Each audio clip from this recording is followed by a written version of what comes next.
एक कंपनी जो 31 दिसंबर 2025 वाले दिन इनकॉर्पोरेट हुई है और दूसरी कंपनी जो उसके just next day that is 1 जनवरी 2026 को बनी है, इन दोनों का जो फर्स्ट फाइनेंशियल ईयर रहता है उसमें 1 साल का अंतर आ जाता है, जबकि सिर्फ इनकॉर्पोरेशन में 1 दिन का अंतर है, लेकिन फर्स्ट फाइनेंशियल ईयर जो क्लोज होता है उसमें 1 साल का अंतर आ जाता है। तो ऐसा क्यों होता है? To understand this, today I will be explaining section 2 clause 41 of Companies Act 2013 that explains what a financial year is, and इस वीडियो के एंड में I will be providing you with a trick जिससे आप सिर्फ 1 second में पता लगा लेंगे कि किसी भी कंपनी का फर्स्ट फाइनेंशियल ईयर एंड कब होगा। लोगों को बहुत कन्फ्यूजन रहता है कि हमको 15 मंथ्स कैलकुलेट करना है, 18 करना है, या कैसे मेमोराइज करेंगे इस चीज़ को। It is very simple. अगर आपको डेट पता हो ना पता हो, मंथ पता हो ना पता हो, अगर आपको सिर्फ ईयर ऑफ इनकॉर्पोरेशन पता है कंपनी का, तो आप उसका फर्स्ट फाइनेंशियल ईयर क्लोजिंग पता लगा लेंगे। So let's get started. किसी भी कंपनी या बॉडी कॉर्पोरेट का एक फाइनेंशियल ईयर 12 मंथ्स का होता है। जैसे अगर हम कोई एग्जांपल लेते हैं, रिलायंस इंडस्ट्रीज़ का एग्जांपल लेते हैं और हम फाइनेंशियल ईयर ले रहे हैं 1 अप्रैल 2025 से 2026। ये हम जानते हैं कि इससे पहले की इनकॉर्पोरेटेड है, तो इसका जो फाइनेंशियल ईयर होगा ये पूरा 12 मंथ्स का होगा। लेकिन यही मानिए अगर आपने कोई कंपनी इनकॉर्पोरेट करी है दैट इज़ ABC लिमिटेड, तो क्या ऐसा मैंडेटरी है कि सारी कंपनीज़ को 1 अप्रैल को इनकॉर्पोरेट हो जाना चाहिए? Answer is no. आप साल के किसी भी दिन में अपनी कंपनी इनकॉर्पोरेट कर सकते हैं या बना सकते हैं। आप मानिए आपने अपनी कंपनी बनाई है 4 जुलाई 2025 को, ओके। तो आपका फर्स्ट फाइनेंशियल ईयर क्या होगा? Your answer will be the remaining days 4 जुलाई 2025 से लेकर 31 मार्च 2026। आप इतने महीनों का रिपोर्टिंग करेंगे अपने फाइनेंशियल्स का गवर्नमेंट को, राइट? बट इसमें कुछ एक्सेप्शन है। सो लेट्स सी दैट ये हमारा फाइनेंशियल ईयर हो गया 1 अप्रैल 25 से लेकर 31 मार्च 26 तक। इसमें एक बीच में कट ऑफ डेट आती है दैट इज़ 1 जनवरी। अगर कोई भी कंपनी 1 अप्रैल से लेकर 31 दिसंबर ऑफ दैट ईयर तक बनी है, तो उसका जो फाइनेंशियल ईयर होगा that will be usual 31 March of 26, ठीक है। लेकिन अगर कोई कंपनी ऑन और आफ्टर 1 जनवरी बनी है, तो उसका जो फाइनेंशियल ईयर होगा वो उसके अगले साल होगा। इसका क्या मतलब होता है? अगर आप यहाँ से देखेंगे तो आपने सिर्फ आपकी कंपनी ने कितने महीने काम करा है? मोर और लेस 3 मंथ्स, राइट? तो आपको 3 मंथ्स की रिपोर्टिंग करने की ज़रूरत नहीं है। अगर आपका फाइनेंशियल ईयर गवर्नमेंट यहीं क्लोज़ करा देती तो आपको जो पहली बुक्स फाइल होती वो सिर्फ 3 मंथ्स के लिए होती। तो गवर्नमेंट ने बोला कि ऐसा नहीं करना है, आप जो अपना फर्स्ट फाइनेंशियल ईयर क्लोज़ करो वो आप नेक्स्ट ईयर में कर लो। तो आपका जो फर्स्ट फाइनेंशियल ईयर होगा वो कितने मंथ्स का हो जाएगा? मैक्सिमम 15 मंथ्स का, राइट? अगर आपने 1 जनवरी को फॉर्म करी, आपने 12 फेब को फॉर्म करी कंपनी, या फिर आपने 30 मार्च को भी फॉर्म करी है कंपनी, तो आपका जो फर्स्ट फाइनेंशियल ईयर रहेगा वो कब क्लोज होगा? 31 मार्च 2027 को, ना कि 31 मार्च 2026 को। तो अगर हम इससे देखें तो कोई कंपनी बनी है 28 जून 2025 में, तो उसका ईयर एंड का डेट क्या होगा फाइनेंशियल ईयर का? 31 मार्च 2026। कोई कंपनी बनी है 12 अक्टूबर 2025 को, सेम 31 मार्च 2026 में। लेकिन अगर कोई कंपनी बनी है 1 जनवरी 2026 में, तो वो कब फर्स्ट ईयर क्लोज करेगी अपना? 31 मार्च 2027, right? So maximum a financial year can be of 15 months. ये अपन ने इस एग्जाम्पल में देखा ऊपर।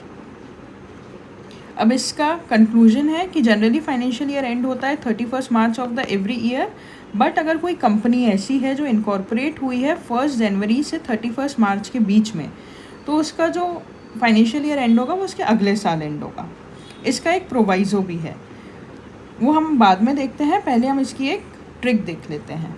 जो भी हमारा फाइनेंशियल ईयर है और इनकॉर्पोरेशन ईयर है, राइट, ये सेम साल में नहीं होगा। अगर आपकी कंपनी बनी है 2025 में किसी भी मंथ में किसी भी डेट को बनी है, तो इसका जो फर्स्ट फाइनेंशियल ईयर क्लोज होगा वो होगा 2026 में, 31 मार्च 26। अगर आपकी कंपनी बनी है 2026 में, डेट कोई भी है, मंथ कोई भी है, हमको नहीं मतलब है, हम सिर्फ ईयर देखेंगे, तो हमारा कब क्लोज होगा 2027 में, जस्ट 1 साल बाद।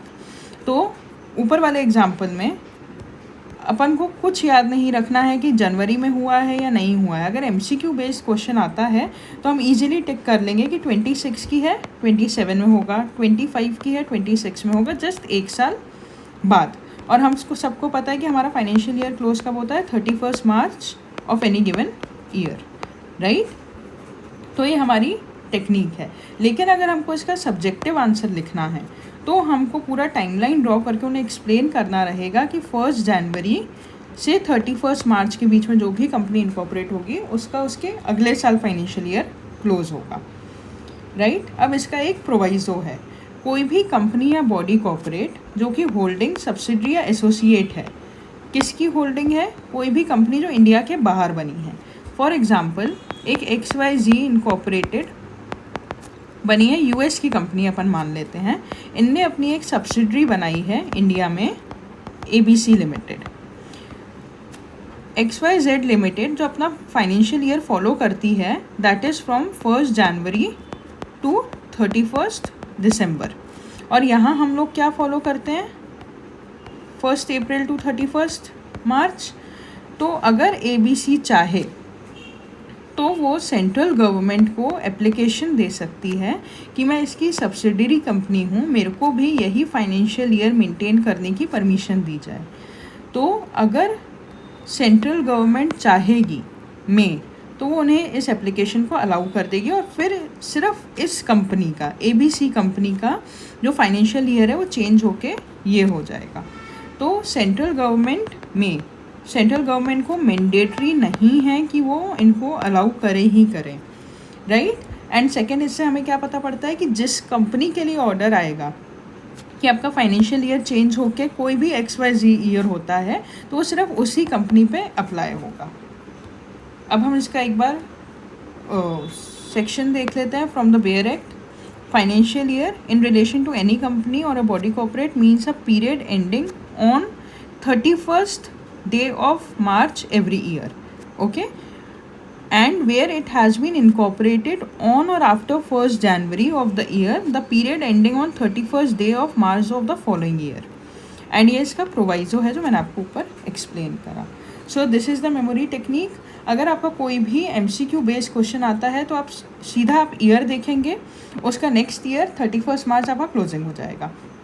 लेकिन अगर आपका सब्जेक्टिव बेस्ड क्वेश्चन आता है then you have to explain कि कोई भी कंपनी अगर 1 अप्रैल से 31 दिसंबर के बीच में बनी है तो उसका क्लोजिंग रहेगा 31 March of the following year. और अगर कोई कंपनी 1 जनवरी से लेके 31 मार्च तक बनी है तो उस साल +1, okay. So I hope this is clear. अब हम एक क्वेश्चन देख लेते हैं जो CA के स्टडी मॉड्यूल में दिया हुआ है, MCQ बेस्ड है।